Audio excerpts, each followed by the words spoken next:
அஸ்ஸலாமலைக்கும் all, welcome back to my channel. எல்லாரும் எப்படி இருக்கீங்க? ஐ ஹோப் எல்லாரும் நல்லா இருக்கீங்கன்னு நம்புறேன். ஸோ ப்ரீவியஸ் vlogல பார்த்துருப்பீங்க, மம்மியும் டேடியும் வீட்டுக்கு வந்திருந்தாங்க.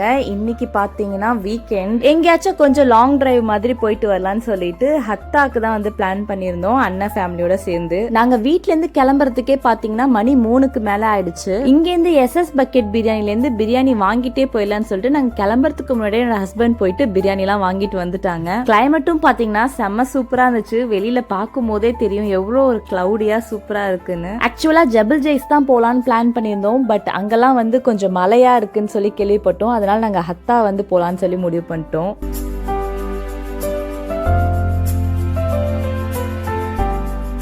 இங்கே வின்டர் ஸ்டார்ட் ஆனதுக்கும் ஏற்ற மாதிரி இங்கே உள்ள ஸ்கூல்ஸ்லேயும் பார்த்தீங்கன்னா வின்டர் ஹாலிடேஸ் 1 month லீவ் விட்டாங்க. ஸோ சொல்லவே தேவையில்ல, நல்லா இழுத்து போத்தி தூங்கிட்டு இந்த மாதிரி வீக்கெண்ட் ஆனால் ஒரு ட்ரிப்பு போயிட்டு அந்த மாதிரி வின்டர் வந்து சூப்பராக போயிட்டு இருக்கு. ஒரு 1 hour கிட்ட டிராவல் தான் ஹத்தா வந்தாச்சு. பிஎஸ்எஃப்காக சில பிளேசஸ்லாம் டெய்லிக்கும் ஃபயர் ஒர்க்ஸ் இருக்கும். அந்த மாதிரி இந்த ஹத்தா சைன் கிட்ட பார்த்தீங்கன்னா ஃபயர் ஒர்க்ஸ் இருக்கான் நைட் 8:30 மணிக்கு. ஸோ நைட் இங்கே வருவோம்னு நினச்சிட்டு தான் போனோம். ஃபர்ஸ்ட் பார்த்தீங்கன்னா ஹத்தா ஏதாவது டேம் மாதிரி போகலாம் அப்படின்னு சொல்லிட்டு போய் பார்த்தோம். பட் எங்களுக்கு செட் ஆகல. அதனால் நாங்கள் ரிட்டன் எங்கே வரணும்னு பிளான் போட்டோமோ அங்கேயே வந்துட்டோம். வேற எங்கேயும் இல்லை, ஹத்தா ஹில் பார்க்குக்கு தான். இது எங்களோட ரொம்ப ரொம்ப ரொம்ப ரொம்ப ஃபேவரட்டான பார்க்குன்னு சொல்லலாம். அவ்வளோ ஒரு பிளசண்டாக இருக்கும் இந்த பார்க். கண்டிப்பாக வின்டர் சீசனில் இந்த ஹத்தா ஹில் பார்க்குக்கு வாங்க. உங்களுக்கே தெரியும் நான் ஏன் இவ்வளோ ஹைப் பண்ணி சொல்கிறேன்னு சொல்லிட்டு. ஃபர்ஸ்ட் உள்ளே போனதுமே நாங்கள் உட்காந்து சாப்பிட்ற மாதிரி ஒரு பிளேஸை பிடிக்கணும்னு சொல்லிட்டு ஜென்ஸ்லாம் வந்து தேட போயிட்டாங்க. அங்கே பார்த்தீங்கன்னா கொச்சன்னு ஒரே கூட்டம். எல்லாரும் தலையில் கேப் மாட்டிட்டு ஏதோ கேம்லாம் வந்து கண்டக்ட் பண்ணிட்டு இருந்தாங்க. எங்களுக்கு ஹட் போட்ட மாதிரி எந்த பிளேஸும் கிடைக்கல. பட் காம்பாக்டா ஒரு பிளேஸ் கிடைச்சது. அங்க பாத்தீங்கன்னா நாங்க செட்டில் ஆக ஆரம்பிச்சிட்டோம். இன்னும் சைட்ல ஹில்ஸ் மேல ஏறி போனா நிறைய ஹட்டா இருக்கும். அங்கெல்லாம் உட்காந்து நம்ம சமைக்கலாம், சாப்பிடலாம், பார்பிக்யூ பண்ணலாம். பட் நாங்க அங்கெல்லாம் ஏறி போல. ஏன்னா கையில நிறைய திங்ஸ் இருந்துச்சு. அது மட்டும் இல்லாம ரொம்ப லேட் ஆயிடுச்சு, 5 மணி கிட்ட ஆயிடுச்சு. எல்லாத்துக்கும் ரொம்ப பசியும் வந்துருச்சு. ஸோ ஃபர்ஸ்ட் உட்காந்து சாப்பிட்டுருவோம்னு சொல்லிட்டு நாங்க உட்காந்து சாப்பிட ஆரம்பிச்சிட்டோம். நாங்க கையில போர்ட்டபிள் ஸ்டவ்வும் எடுத்துட்டு போனதுனால பிரியாணியை லைட்டா சூடு பண்ணிட்டு உட்காந்து சாப்பிட ஆரம்பிச்சோம். எஸ்எஸ் பக்கெட் பிரியாணி சொல்லவே தேவையில்ல, டேஸ்ட் அவ்வளோ சூப்பரா இருந்துச்சு. அதுவும் பயங்கர பசி வேற. மட்டன் பிரியாணி தான் வாங்கியிருந்தோம். கூடவே பாத்தீங்கன்னா chicken fry, boiled egg, raita, அப்புறம் வந்து கத்திரிக்காய் பச்சடி, அப்புறம் குலாப் ஜாமுன் எல்லாமே வந்து காம்ப்ளிமெண்டரியா கொடுப்பாங்க. கரெக்டா சாப்பிட்டு முடிச்சதும் மஹ்ரிப் பாங் சொல்லிட்டாங்க. ஸோ ஜென்ஸ்லாம் பாத்தீங்கன்னா பக்கத்துலேயே மஸ்ஜித் இருந்துச்சு, அங்க போயிட்டாங்க. இங்க வந்து மென்ஸ்க்கு வந்து பிரேயர் ஹால் இல்ல, பட் விமென்ஸ்க்கு இருந்துச்சு. ஸோ நான் வந்து ப்ரே பண்ணிட்டு வந்தேன். பார்க்ல அங்க எங்க பக்கத்துல பாத்தீங்கன்னா ஒரு பெரிய ஃபேமிலி, நல்லா வந்து தாத்தா பாட்டி முதற்கொண்டு நிறைய ஒரு பெரிய ஃபேமிலியே வந்துருந்துச்சு. எல்லாருமே பாத்தீங்கன்னா செம்மையா ஃபன் பண்ணிட்டு விளையாண்டுட்டு இருந்தாங்க ஃபேமிலியா. பாக்குறதுக்கே அவ்வளோ அழகா இருந்துச்சு. அதே மாதிரி இந்த பக்கம் இன்னொரு ஃபேமிலி பாத்தீங்கன்னா ஃபேமிலியா கிரிக்கெட் விளையாண்டுட்டு இருந்தாங்க. ஸோ நம்ம வீட்டுல எல்லாம் பாத்தீங்கன்னா பெரியவங்களோட எல்லாம் டைம் ஸ்பெண்ட் பண்ணவே மாட்டோம், விளையாடவே மாட்டோம். எல்லாரும் வேலைக்கு போயிடுவாங்க. இல்ல லேடிஸ்லாம் மோஸ்ட் ஆஃப் வந்து கிச்சன்லேயே வேலை பார்த்துட்டு இருப்பாங்க. வெறும் இந்த கிட்ஸ் தான் விளையாண்டுட்டு இருப்பாங்க. பட் இந்த மாதிரி பார்க்குக்கு வரப்ப எல்லாத்தையும் மறந்துட்டு பெரியவங்க சின்னவங்க அப்படின்னு இல்லாம எல்லாரும் ஒன்னா சேர்ந்து விளையாடுறதுக்கு ஒரு வாய்ப்பு கிடைக்குது. ஆக்சுவலி இன்னைக்கு பாத்தீங்கன்னா என் அண்ணன் பொண்ணுக்கு வந்து பர்த்டே, கேக் கட் பண்ணலான்னு சொல்லிட்டு கேக்லாம் வந்து வாங்கிட்டு வந்திருந்தாங்க. அதுக்கு ஒரு அழகான பிளேஸ் தேடுவோம்னு சொல்லிட்டு நாங்கள் அந்த ஹில்ஸ் மேலே வந்து ஏறி போனோம். அங்கே வந்து ஹட்டா இருக்கும். அதில் ஃபர்ஸ்ட் ஹட்டே பார்த்தீங்கன்னா காலியாக எங்களுக்கு கிடைச்சது. நல்லதா போச்சு, நம்ம இங்கேயே உட்காந்து கேக் கட் பண்ணிடுவோம்னு சொல்லிட்டு அங்கே வந்தோம். ஆனால் ஒரு 2 ஜென்ஸ் வந்தாங்க. நாங்கள் ஒரு 1/2 hourல கிளம்பிடுவோம் அப்படின்ட்டு சொன்னோம். சொன்னதும் போதும் சரின்னு சொல்லிட்டு போனாங்க. போயிட்டா ஒரு ஊரே படையே கிளப்பிட்டு வராங்க. எங்களுக்கு வாசல்லே வந்து நின்றுட்டு இருக்காங்க. நாங்கள் எப்போ கேக் கட் பண்ணுவோம், அவ எப்போ போவோம்னு சொல்லிட்டு. ஸோ அவங்க முன்னாடி எங்களுக்கு வந்து உட்காந்துருக்கவோ கேக் கட் பண்ணவோ வந்து ஒரு ப்ரைவசியாக இல்லை. ஸோ அதனால நாங்கள் வந்து கிளம்பி அவங்களுக்கே அந்த இடத்த கொடுத்துட்டு நாங்கள் கிளம்பி கீழே வந்துட்டோம்.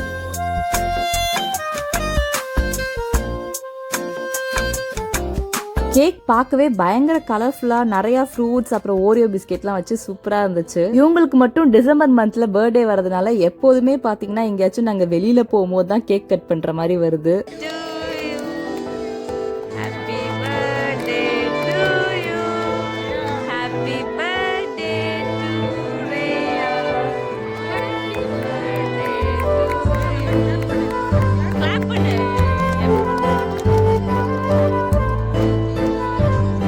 பெரிய செலிப்ரேஷன்லாம் ஒன்றும் கிடையாது. ஜஸ்ட் கிட்ஸோட சந்தோஷத்துக்காக ஒரு கேக் கட் பண்ணிட்டு எல்லாரும் சேர்ந்து சாப்பிட்றது, அவ்வளோதான்.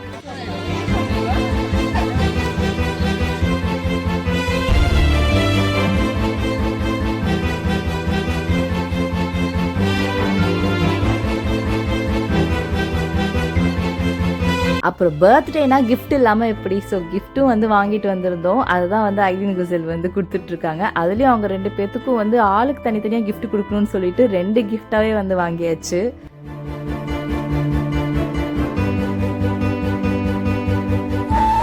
அப்புறம் என்ன, கேக்கை வெட்டி சாப்பிட வேண்டிதான். கேக்கில் மட்டும் காம்ப்ரமைஸ் கிடையாது. ஸோ நல்ல கேக்காகவே வந்து வாங்கியிருந்தாங்க. செம்ம டேஸ்ட்டாக இருந்துச்சு. அந்த கேக் உள்ளலாமும் வந்து அந்த ஃப்ரூட்ஸ் இருந்துச்சு, ஸ்ட்ராபெரி, ராஸ்பெரிலாம். எல்லாரும் 2வது ரவுண்டே கேட்டு வாங்கி சாப்பிட்டாங்க. அந்தளவுக்கு கேக் நல்லா இருந்துச்சு.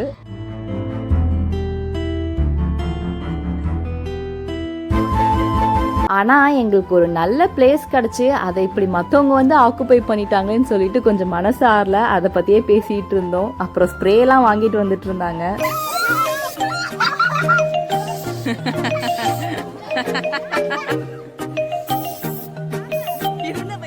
கயிறு கயிறா வருது.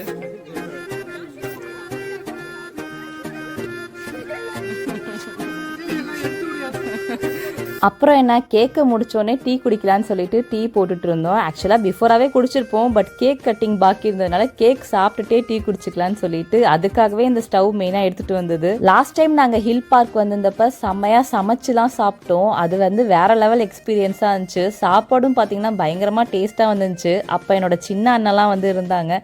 ஸோ அவங்கள தான் பார்த்தீங்கன்னா இந்த டைம் வந்து ரொம்ப மிஸ் பண்ணுறோம் நாங்கள். அந்த விளாக் பார்க்கணுன்னா டிஸ்கிரிப்ஷனில் லிங்க் கொடுக்குறேன், கண்டிப்பாக பாருங்கள். அன்னைக்கு போனது இன்னைக்கு விட சூப்பராக இருந்துச்சு. அப்புறம் வந்ததுக்கு யுனோ கேம் ஆச்சும் விளாடுவோமேன்னு சொல்லி கொஞ்ச நேரம் விளாண்டுட்டு இருந்தோம். அதுக்கடுத்து பார்த்தீங்கன்னா நம்ம கொடுத்த கிஃப்ட் பிரித்து பார்க்கணும் இல்லையா, ஸோ அதான் வந்து பிரித்து பார்த்துட்டு இருந்தாங்க. ஒன்றுத்தில் பார்த்தீங்கன்னா பசில் வந்து வாங்கிட்டு வந்திருந்தோம். ஏன்னா இந்த ரீசன்ட் டைம்ஸில் பார்த்தீங்கன்னா குசலுக்கு பசில்னால் ரொம்ப பிடிச்சிருக்கு. அதில் நிறைய டைம் ஸ்பெண்ட் பண்ணுறாப்புல. சரி அதே கிஃப்ட் வாங்கி கொடுப்போம்னு சொல்லி வாங்கி கொடுத்துருந்தோம். அப்புறம் இன்னொன்று பார்த்தீங்கன்னா ட்ரெஸ் வந்து வாங்கியிருந்தோம். வின்டருக்கு ஏற்ற மாதிரி அந்த டிஷர்ட்லாம் பார்த்தீங்கன்னா நல்லா சூப்பராக இருந்துச்சு. பேண்ட்டும் நல்லா பேகி பேண்ட் மாதிரி நல்லா இருந்துச்சு. அதனால இதே வாங்கியாச்சு.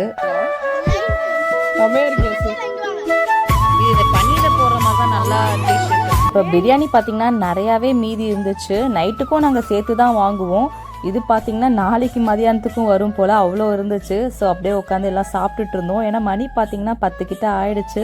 நாளைக்கு ஒர்க்லாம் இருக்குது, கொஞ்சம் சீக்கிரம் கிளம்பிடணும்னு சொல்லிட்டு சீக்கிரமாகவே சாப்பிட உட்காந்தாச்சு. சாப்பிட்டுட்டு மதியானம் இந்த குலாப் ஜாமுனை சாப்பிடல. ஸோ அதனால இப்போ தான் வந்து சாப்பிட்றோம். எல்லாத்துக்குமே ஒரு பீஸ் கிடச்சிச்சு. நல்லா டேஸ்ட்டாகவும் இருந்துச்சு. சாப்பிட்டு முடிச்சுட்டு கிளம்புறப்ப தான் பார்த்தீங்கன்னா நான் ஒரு விஷயத்த நோட் பண்ணேன். இந்த ஒரு குட்டி ஸ்பேஸ்லேயே எத்தனை ஒரு டஸ்ட்பின் இருக்குன்னு பாருங்கள். அங்கே ஒன்று, இங்கே ஒன்று, அப்புறம் இங்கே பார்த்தீங்கன்னா இங்கே ஒன்று, அடிக்கடி வந்து டஸ்ட்பின் வச்சுருக்காங்க. ஸோ அதனால தான் பார்த்தீங்கன்னா இந்த கார்டன்லாம் அவ்வளோ ஒரு க்ளீனாக இருக்குது. அது மட்டும் இல்லாமல் நம்ம கொண்டு போய் போடாமல் அங்கங்கே கீழே போட்டிருக்கதையும் டக்கு டக்குன்னு எடுக்கிறதுக்கு அங்கங்கே ஸ்வீப்பர்ஸ் வந்து இருப்பாங்க. டக்கு டக்குன்னு எடுத்துகிட்டே இருப்பாங்க.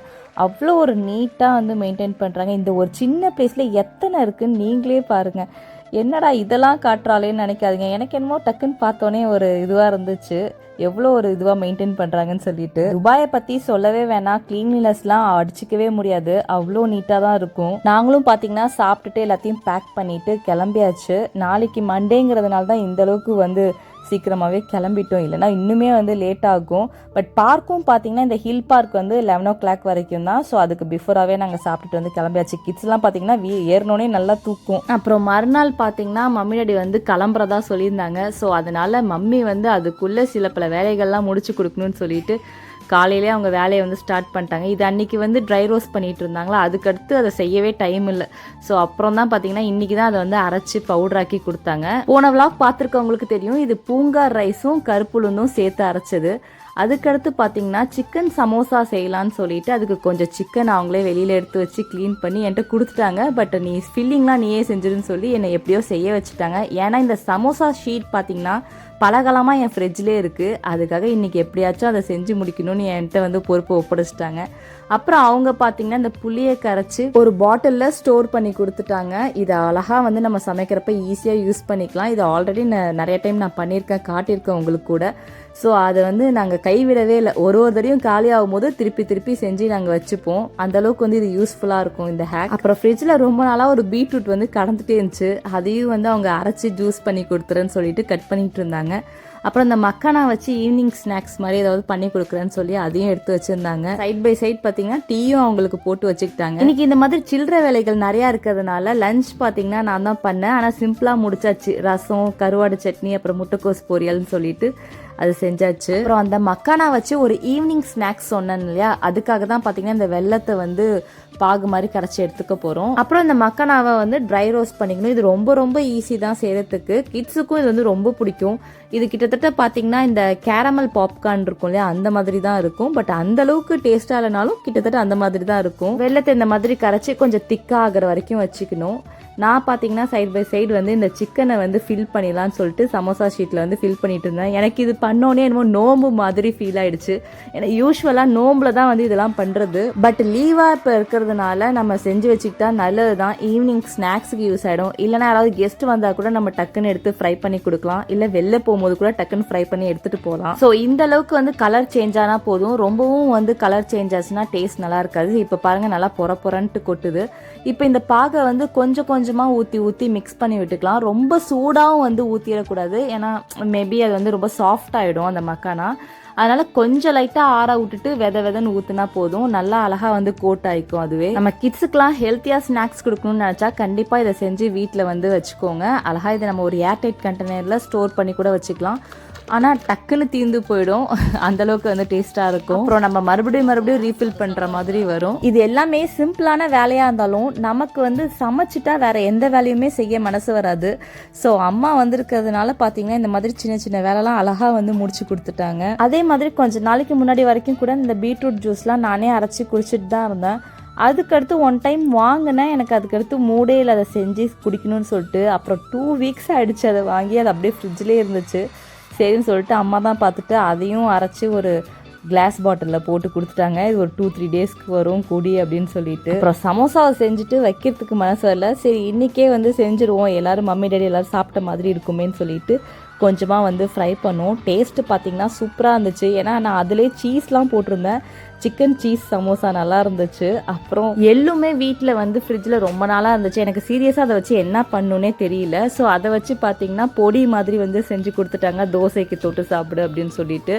அவ்வளோ எனக்கு தோசை பொடியெலாம் பிடிக்காது. பட் இருந்தாலும் எள்ளு வந்து உடம்புக்கு நல்லது தான். அட்லீஸ்ட் இந்த மாதிரியாவது வயிற்றுக்குள்ளே போட்டுன்னு சொல்லி அந்த மாதிரி செஞ்சு கொடுத்துட்டாங்க. இப்போ தான் நான் சீக்கிரம் தீத்தாகணும், இல்லைனா அதுக்கும் திட்டு விழும். ஐ ஹோப் இந்த vlog உங்களுக்கு பிடிச்சிருக்குன்னு நினைக்கிறேன். பிடிச்சிருந்தா மறக்காமல் லைக் பண்ணுங்கள், ஷேர் பண்ணுங்கள், கமெண்ட் பண்ணுங்கள் அண்ட் சப்ஸ்கிரைப் பண்ணுங்கள். தேங்க்யூ.